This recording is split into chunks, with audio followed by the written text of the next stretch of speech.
శత్రునాశయ నాశయ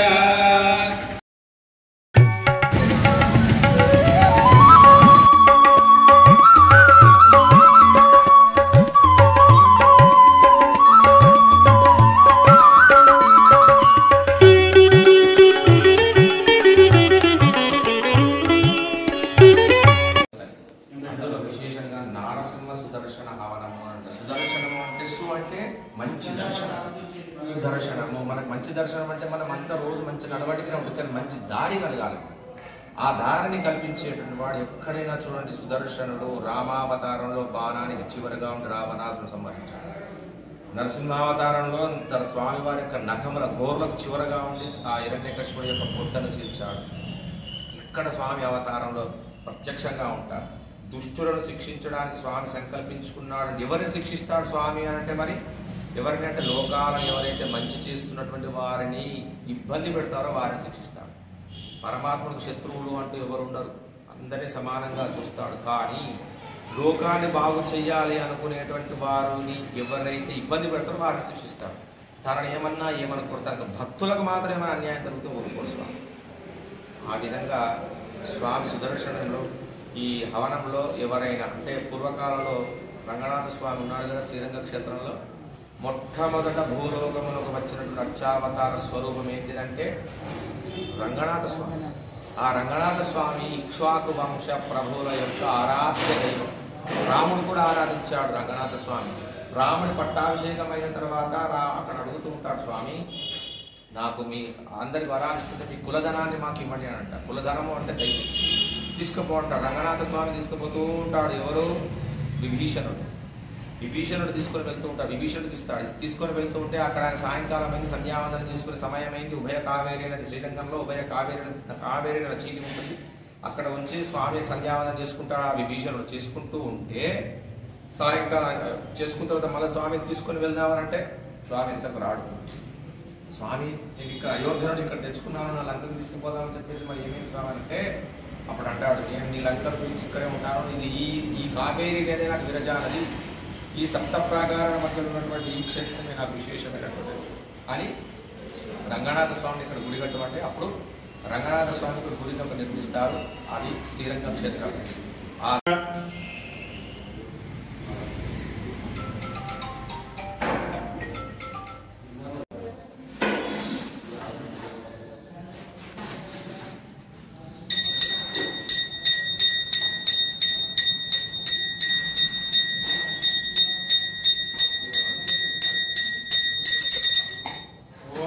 भगवतो बलेन भगवतो वीर्येण भगवस्तेजा भगवत्कर्मकरिष्ठ भगवान् एव स्मृयासुरनात्मा सात्विका नमस्कृतान् स्त्रियान्निका आञ्चाने कुण्डात्मज्ञानसे प्रातःकाले आरत्नाराधनं करिष्ये जातवेदामोर्जयन्त्या पुनातो शिरप्राक्षाचकोनेशो वन्नो भावो प्रसादितो नैरुदेमादेवादपुण्णवदोषुखं कुण्डमेव ध्यात्वा ॐ ब्रह्मणे नमः ॐ इत्यावाक्या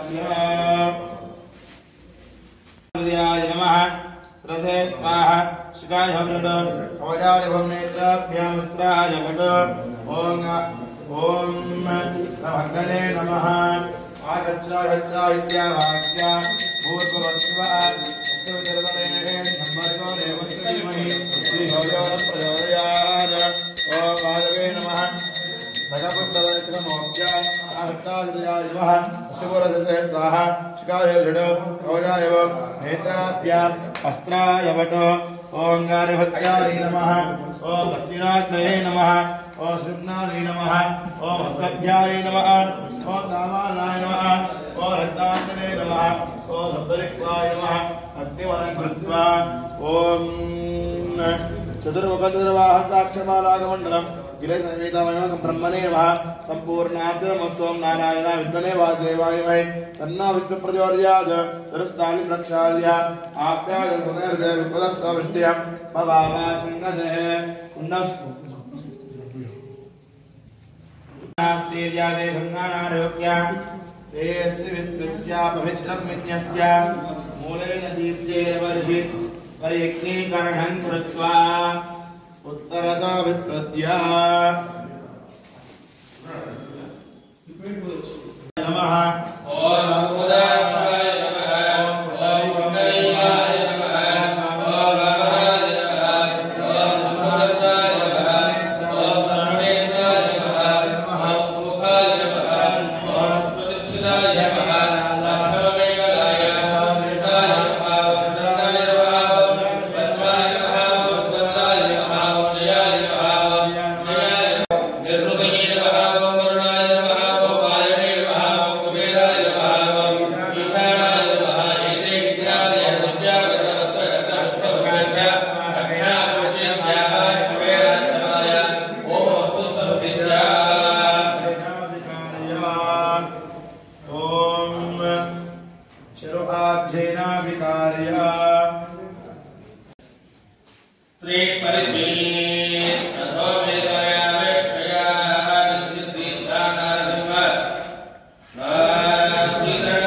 स्वामिना विजयवल्ली समेत सुदर्शन स्वामिना पांचानिका महालक्ष्मी याग सहित सुदर्शन लक्ष्मी नरसिंहवनांगमध्य तृतीयवति दिवसे प्रातः काले प्रातलग्नाराधनांगम सुदर्शनवनं लक्ष्मी नरसिंहवनं महालक्ष्मी हवनं करिष्ये संकल्प्य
स्पन्दते राजधानी वंशावदयने स्पन्दना चिन्तिताय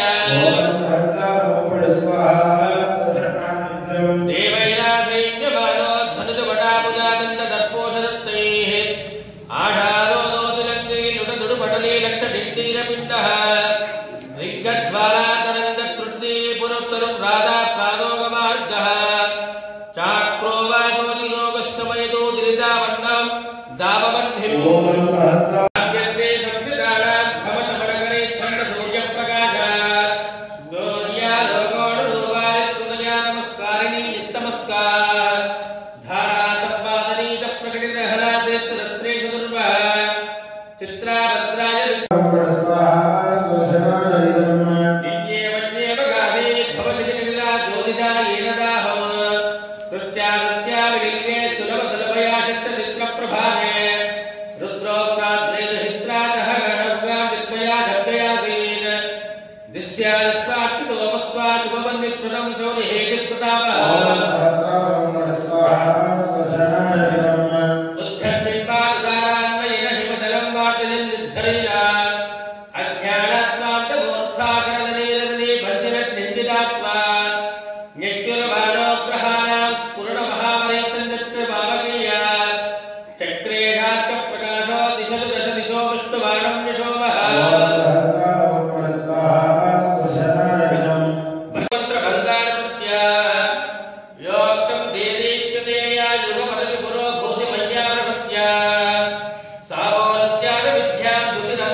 वृद्धं निर्याति निर्यापयिता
కాబట్టి ఈ వ్రతం ఈ ధనుర్మాసంలో ఏదైనా కార్యక్రమాలు చేయాలని మనం అనుకున్నాం. నరసింహ ఇప్పుడు మానవులలో చాలా మంది ఏమనుకుంటామంటే మనం ఒక రకంగా పెద్ద మనుషులు ఉన్నారనుకోండి, ఒక 20-90 సంవత్సరాలు ఆధ్యాత్మికం, ఆదిదైవికం, ఆదిభౌతికం అనేటువంటి మనకు ఘటాత్రయాలు అంటారు. వీటికి అంటే మనం పుట్టుకతో కొన్ని రుగ్మతలు వస్తాయి. మన పైకి బాగానే కనిపిస్తుంటాం, బట్టలు వేసుకోవాలని చెప్పి నీట్గా కనపడుతుంది, కానీ లోపల మనకు తెలవని రుగ్మతలు. ఆ తర్వాత ఇది మనకు భయపడుతూ రావచ్చు. తర్వాత కొన్ని ఏ రకంగా అంటే మనం పెరుగుతున్నటువంటి క్రమంలో మనకు ఏం జరుగుతుంటుందంటే తుఫానులు అని, భూకంపాలని, లేకపోతే వర్షాలు, మళ్ళీ బ్యాక్టీరియా వల్ల వచ్చేటటువంటి వ్యాధులు ఉంటాయి, లేకపోతే వైరస్ల వల్ల మనం కొత్తగా వైరస్ అలాంటి వైరస్ల వల్ల రోగాలు అన్నీ వచ్చి ఆ తర్వాత సరే వీటి నుండి తప్పించుకుంటాం. మనం తప్పించుకున్న తర్వాత మళ్ళీ మనకేం జరుగుతుంది అంటే మనం పెరుగుతున్న క్రమంలో 365 రోజులు, 30 ఏళ్ళు, 60 ఏళ్ళు, 70 ఏళ్ళు, 80 ఏళ్ళు మనకి ఎటువంటి దెబ్బలు తాగకుండా మనం జీవించాలి. సైకిల్ దొక్కుతున్నామే అనుకోండి, తెలవకుండా కింద పడిపోతుంటాం, దెబ్బ తాగచ్చు. ఉరుకుతూ ఉంటే దెబ్బ తాగచ్చు. ఏది లేకుండా నేను ఎట్లా ఉరకాలంటే సైకిల్ నడుస్తుంటే కూడా చెప్పలేము ఏ రకంగా. అలాంటి వాటిని అన్నింటినీ తట్టుకొని ఒక 80 ఏళ్ళు, 90 ఏళ్ళు, 60 ఏళ్ళు, 100 ఏళ్ళు మనం బతకాలంటే ఎవరి అనుగ్రహం ఉండాలి? దైవానుగ్రహం ఉండాలి. ఆ దైవానుగ్రహము కొందరు ఏమనుకుంటారంటే నాకేముందండి, ఇప్పుడే 40 ఏళ్ళు వచ్చాయి, 50 ఏళ్ళు వచ్చింది, ఇప్పుడు నాకు ఇంకా చాలా టైం ఉంది అనుకుంటుంది. ఎవరి టైము? భగవంతుని ఎప్పుడైతే మనం సేవించుకోవడానికి దూరంగా ఉన్నామో అదే మనకు సమయం, మనం జీవించలేనట్టు లెక్క. దానికి సమయం అంటూ ఉండదు. ఎప్పుడు మనం చిన్నప్పటి నుంచి అయినా సరే సాధన చేస్తూ ఉండాలి, స్వామివారి గురించి తెలుసుకుంటూ ఉండాలి. అలాంటిది ఆధ్యాత్మికము, ఆదిదైవికము, ఆదిభౌతికం, ఈ తాపత్రయాల నుండి బయటపడి ఒక 60 ఏళ్ళు 70 ఏళ్ళు 80 ఏళ్ళు బతకాలంటే స్వామి అనుగ్రహం ఉండాలి. ఇక అప్పుడప్పుడు ఇలాంటి కార్యక్రమాలు చేస్తుంటారు. లౌకికమైనటువంటి కోరికలు మనకు చాలా ఉంటాయి. ఆ కోరికలు సరే భగవంతుడు ఉదాహరణకి ప్రహ్లాదుడు వాడే ఒక ఉదాహరణ. స్వామి హిరణ్యకశిపుడు అడుగుతాడు, ఎక్కడున్నాడు స్వామి నారాయణుడు నారాయణుడు అంటున్నాడు, ఎక్కడున్నాడు అని అంటుంది. ఎక్కడ లేడు తండ్రి, ఎక్కడ చూసినా ఉన్నాడు, సర్వాంతర్యామి అంతర్బహిష్య నారాయణ. ఇక్కడ బయట లోపట నారములన్నిటికీ ఆధారభూతమైనటువంటి వాడు నారాయణుడు. అతని సకల జీవ కోటిలో ఉన్నాడు అతను. ఇక్కడ అక్కడ అనేటువంటి వేరే లేదని చెప్తాడు. అప్పుడు ఆ కొడుకు అన్నాడు కదా, ఇలా 3 వేళ్ళు మరిచి ఇలా తిప్పుతూ ఉంటాడు చేతిని. ఎక్కడ ఉన్నాడని చూపించడానికి ఇలా తిప్పుతూ ఉంటే తిప్పి ఒక స్తంభం మీద చూపిస్తాడు. ఈ స్తంభంలో ఉన్నాడా నారాయణుడు అంట. మళ్ళీ అదే మాట అడుగుతారు ఏంటంటే, స్తంభంలో ఉన్నాడు అని అన్నాడు. ఎప్పుడైతే ఇలా వేళ్ళు మరచి తిప్పుతున్నాడో అప్పుడు స్వామి మొత్తం పరమాత్ముడు అంతటా ఆవహించిపోయాడు. తను ఎక్కడ నుండి పిలుస్తాడో తన భక్తుడైనటువంటి ప్రహ్లాదుడి కోసం రావడానికి సిద్ధంగా ఉన్నాడు. అతను విశ్వసించి భగవంతుడిని నమ్మాడు. ఆ విశ్వాసాన్ని మమ్ము చేయకూడదు అని చెప్పేసి భగవంతుడు అంతటా వ్యాపించి ఉన్నాడు. లోకమంతా నరసింహావతారమయమైపోయింది. స్తంభంలో ఉంటే గల తీసుకొని స్తంభాన్ని ఒక్కటి తరుస్తాడు హిరణ్యకశిపుడు. స్తంభంలో నుంచి స్వామి వచ్చాడు. ఎప్పుడు చూడనటువంటి ఆకారం రూపం. ఎప్పుడు కూడా స్వామి వచ్చినా కూడా శాంతంగా వచ్చాడు. కానీ అక్కడ హిరణ్యకశిపుడు అడిగినటువంటి వరాలు ఏంటిది? ఇంట చావకూడదు, బయట చావకూడదు, బయట పగలు కాదు, రాత్రి కాదు, వాయుధం చేత కాదు, జంతువుల చేతులు కాదు, నరుల చేతులు కాదు, కిన్నెర కింపురుష గంధర్వాదుల చేతులు కూడా నేను మరణించకూడదు అని వరం కోరుకున్నాడు. బ్రహ్మాది దేవతలు వరమిచ్చాడు. శంఖము, చక్రము, గద, పద్మం అనేటువంటి ఆ స్వామి ఆయుధాలతో కాకుండా విభిన్నంగా రావాలి.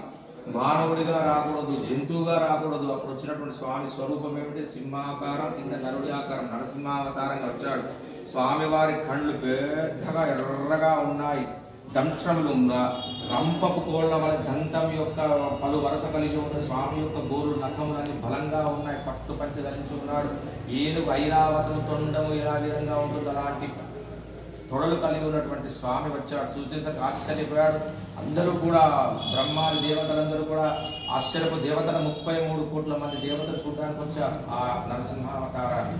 అప్పుడు హిరణ్యకశిపుడు స్వామి చుట్టూ తిరుగుతున్నాడు. ఎక్కడ కొట్టాలి అని చెప్పి తిరుగుతూ ఉంటే స్వామి సంహరించండి సంహరించండి దేవతల స్తోత్రం చేస్తూ ఉంటే ఆ స్వామి తీసుకున్నాడు. అతన్ని తీసుకొని పోయి ఇంటా కాదు బయట కాదు ఎక్కడ కడప మీద కూర్చున్నాడు. పంచకాయ మీద ఉంటే ఒక దిక్కులు ఉంటాయి, పంచలకు కూడా ఒక దిక్కు వరుసలు ఉంటాయి. అందరికి పంచ పైకి కాబట్టి తొడల మీద కూర్చుండబెట్టుకొని ఇలా చూడగానే అప్పటికి అనుకున్నాడు హిరణ్యకశిపుడు, నా పని అయిపోయిందని చెప్పేసి అతను మూర్ఛపడిపోయాడు, తెలివి తప్పిపోయాడు. మంచి బలమైనటువంటి గోర్లతోటి తన యొక్క వక్షస్థలం అక్కడ ఉన్నటువంటి చీల్చేసి బొక్కలు పటపటాలు కాలు విరిగిపోతూ ఉంటే తన యొక్క రక్తము తీసుకొని తాగి పేగులు మెడల వేసుకొని ఉన్నాడు స్వామి. హిరణ్యకశిపుడి యొక్క సంహారము జరిగినది. అది ఏ సమయంలో? పగలు కాదు, రాత్రి కాదు, ప్రదోష కాలంలో జరిగినది. అలాంటి వరాలు కోరుకున్నాడు అతను. వరాలు ఎన్నిచ్చాడో ఆ వరాలన్నిటిని తట్టుకొని స్వామి రావాలి. కానీ అడగాలంటే ఇప్పుడు మిట్ట మధ్యాహ్నం అడుగు స్వామి రాడు కదా. అడిగినటువంటి సమయం ప్రదోష కాలం అయి ఉండాలి. అప్పుడు ఆ భక్తుడైన అడిగినటువంటి సమయం ప్రదోష కాలం. పగలు కాదు, రాత్రి కాదు, ఇంత కాదు, బయటకు సంహరించడం జరిగింది. అప్పుడు అందరూ చూసి స్వామిని చూసి భయపడుతున్నారు, ఎవరు వెళ్ళాలా అని చెప్పేసి. అప్పుడు అందరూ లక్ష్మీదేవిని అన్నారు, అమ్మా నీవు వెళ్ళి స్వామిని చూడండి. మా స్వామిని ఇప్పటి వరకు చంద్రబింబము వలె ఒక ముఖాన్ని చూశాను, శంఖము చక్రము గదము కలిగినటువంటి స్వామి స్వరూపాన్ని చూశాను, కానీ ఇలాంటి రూపం ఎప్పుడు చూడలేదు, నాకే వెళ్ళడానికి భయం వేస్తుంది అంటుంది లక్ష్మీ అమ్మవారు. అప్పుడు అందరూ ప్రహ్లాదు దగ్గరకు వచ్చాడు. నీకోసమే భక్తుడైనటువంటి నీకోసమే స్వామి వచ్చాడు కనుక నీవే వెళ్ళి స్వామిని ప్రసన్నం చేసుకోగలమంటే అప్పుడు స్వామి దగ్గరికి వెళ్ళి, స్వామి నేను మిమ్మల్ని చూసి భయపడుతున్నాను అనుకుంటున్నావా, నీ ఆకృతి చూసి భయపడుతున్నాను అనుకుంటున్నావా, నీ యొక్క పాదములే నాకు కావాలని చెప్పి స్వామి పాదాలు ముట్టుకుంటారు. అప్పుడు నరసింహస్వామి ఏం చేస్తాడంటే ప్రహ్లాదుడిపై శిరస్సు పైన చేయి పెడతాడు. ఇలా ఎవ్వరు కూడా బ్రహ్మాది దేవతలకు కూడా తన యొక్క చెయ్యిని ఎప్పుడు కూడా ఎవరి శిరస్సు మీద పెట్టినటువంటి చేయి తన భక్తుడైనటువంటి ప్రహ్లాదుడిని పెట్టి ఇలా తీసుకుంటాడు. ఏం కావాలో కోరుకో అంటాడు. స్వామి మళ్ళీ ఏం కావాలా కోరుకోమంటున్నావా, నేను నన్ను ఇంకా మళ్ళీ మాయలో పడవేస్తున్నావు స్వామి, నాకు ఏది వద్దు, నీ పాదాల దగ్గర నేను అనుగ్రహించాను స్వామి. మా తండ్రి గారు మరణించాడు కదా, అతనికి ఉత్తమ లోకాలు కలిగించాడు. ఎంత పెద్ద చూడండి, తన తండ్రికి ఉత్తమ లోకాలు కలిగించాడని చెప్పాడు. అప్పుడు నరసింహస్వామి ఏమంటారు కదా, ఎప్పుడైతే నీ తండ్రి గారిని సంవరించి ఆ రక్తము దాగి ఉన్నానో 21 తరాలు తరించిపోయామి అని చెప్తాడు. నీవు ఇకపై మంచి ప్రజాపాలన చేసి చివరికి మళ్ళీ నా దగ్గరికి వస్తావని చెప్పేసి వరమిస్తాడు నరసింహస్వామి. అలాంటి విలక్షణమైనటువంటి అవతారము నరసింహావతారము. మూర్తి ఎవరంటే రంగనాథుడే. అలాంటి విశేషమైనటువంటి ఆ క్షేత్రంలో రంగనాథ స్వామి వారు కూడా ఒక చేతబడి చేశారు. ఈ పరివారం ఒక చేతబడి చేశారు. ఒక ఆయన చేతబడి నేర్చుకుంటాడు. వాళ్ళని స్వామిని ప్రదర్శిస్తాడు. ప్రదర్శించిన తర్వాత ఏమవుతుంది ఆయన అంటే అక్కడ ఉదయం 4 గంటల ప్రాంతంలో చుట్టూ బలిపీఠాలు ఉంటాయి కదా, బలిపీఠాల దగ్గర ప్రసాదం ఉంటుంది. ఆ ప్రసాదం ఉదయం ప్రసాదం స్వామి చేతబడి కళను తీసేస్తూ ఉంటారు. అక్కడ అర్చకులు అంటారు స్వామి చిరుమందహాసముతో ఉండాల్సినటువంటి స్వామి ముసలి వృద్ధాప్య రూపంలో ఉంటున్నారని చెప్పేసి అక్కడ ఆ క్షేత్రానికి అధిపతి ఉండే జియంగారు. ఆ శ్రీరంగ క్షేత్రానికి జియంగారు ఉంటారు. ఆయన పేరు ఆ కాలంలో ఆయన పేరు పూర్ణనారాయణ అయ్యారు.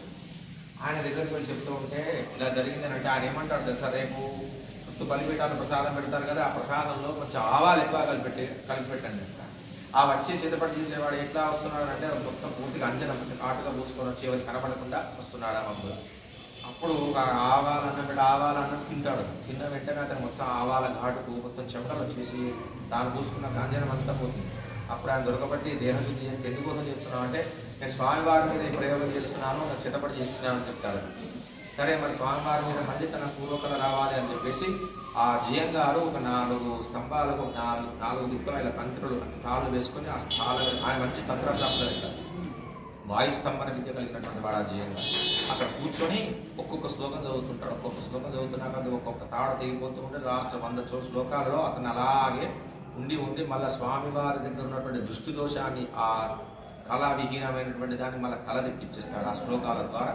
అంటే అంత మహిమాన్వితమైనటువంటి ఎవరు విన్నా, ఎవరు చదివినా, ఎవరు చదివించిన, పారాయణం చేయించిన సుదర్శన శతకం అనేటువంటి పారాయణ చేయడం వల్ల మనకు నరదృష్టి దోష, మనకున్నటువంటి రోగాలు అన్నీ కూడా తొలగిపోతాయని ఆ రోజు ప్రార్థిస్తాం. అందుకే సుదర్శన హవనము అనేటువంటిది ఆ 100 శ్లోకాలతో మూలమంత్రముతో మాలమంత్రముతో మధ్యలో నరసింహస్వామి వారి యొక్క మూలమంత్రముతో చేసుకున్నాం అనుకోండి, మనం అడిగితే దేవుడు ఒకటే ఇస్తాడు. అంతా భగవత్ కైంకర్య రూపంగా జరుగుతుంది. మనకి ఈ రోజు ఇక్కడ కూర్చున్నటువంటి భాగ్యం స్వామి కల్పించాడు. మనకి ఏది చేయాలో అతనికి తెలుసు. కూర్చున్నామని మనం అనుకోవచ్చు ఈ రోజు పొద్దున వరకు, కానీ వీలు కాకపోవచ్చు. స్వామి అనుగ్రహం ఉండాలి, మళ్ళీ ఒక రోజు వాళ్ళకి అనుగ్రహిస్తాడు.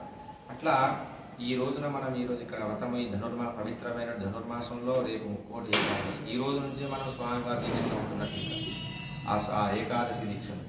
అలాంటి ఈరోజు మనకు ఆ అవకాశం కలిగించినందుకు ఆ స్వామివారు అందరికీ కూడా సకల లోకానికి అందరికీ కూడా సకల సుఖాలు శుభాలు కలగాలని కోరుకుంటూ లక్ష్మీ నృసింహ భగవానికి